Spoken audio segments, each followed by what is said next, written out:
പൈലറ്റുകളുടെ heart beat കൂട്ടുന്ന ചില എയർപോർട്ടുകൾ. ഇവിടെ ലാൻഡ് ചെയ്യാൻ സാധാരണ പൈലറ്റുകൾക്ക് സാധിക്കില്ല. പ്രത്യേകം ട്രെയിനിങ്, പെർമിഷൻ, ധൈര്യം എല്ലാം ഉണ്ടാവണം. അത്തരം എയർപോർട്ടുകളെ കുറിച്ചാണ് ഇന്ന് നമ്മൾ പറയുന്നത്. ലുക്ല എയർപോർട്ട് ഹിമാലയ പർവ്വതങ്ങളാൽ ചുറ്റപ്പെട്ട് കിടക്കുന്നതിനാലും റൺവേ ചെറുതായതുകൊണ്ടും പ്രത്യേക പരിശീലനമുള്ള പൈലറ്റുകൾക്ക് മാത്രമേ ഇവിടെ ലാൻഡ് ചെയ്യാൻ സാധിക്കൂ. ഭൂട്ടാനിലെ പാരോ എയർപോർട്ട് ദൃശ്യം അടിസ്ഥാനമാക്കിയിട്ടുള്ള ലാൻഡിംഗ് ആണ്.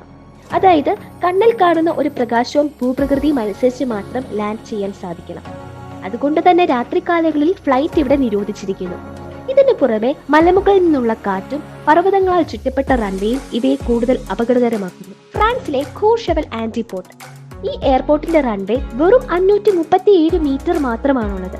ഇവിടെ ഗോ അറൗണ്ട് ചെയ്യാൻ പറ്റില്ല. അതായത് സാധാരണ എയർപോർട്ടുകളിൽ ലാൻഡിംഗ് മിസ്സായാൽ വീണ്ടും ചുറ്റി ട്രൈ ചെയ്യാം. പക്ഷേ ഖൂർഷെവലിൽ അത് സാധ്യമല്ല.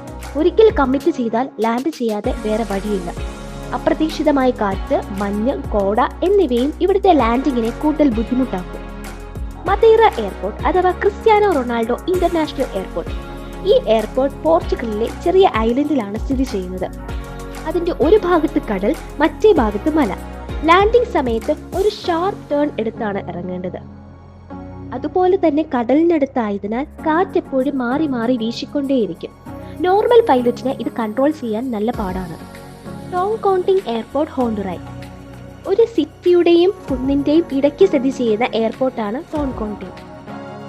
റൺവേക്ക് മുമ്പായി വീടുകളും കെട്ടിടങ്ങളും ഉള്ളതുകൊണ്ട് വളരെ കൃത്യമായ ഹൈറ്റും സ്പീഡും ഇവർക്ക് നിയന്ത്രിക്കാൻ സാധിക്കണം. വിമാനം വളരെ സ്റ്റീപ്പായി താഴോട്ട് വന്ന് ഒരു ഷാർപ്പ് ടേൺ എടുത്തു വേണം റൺവേയിൽ പ്രവേശിക്കാൻ.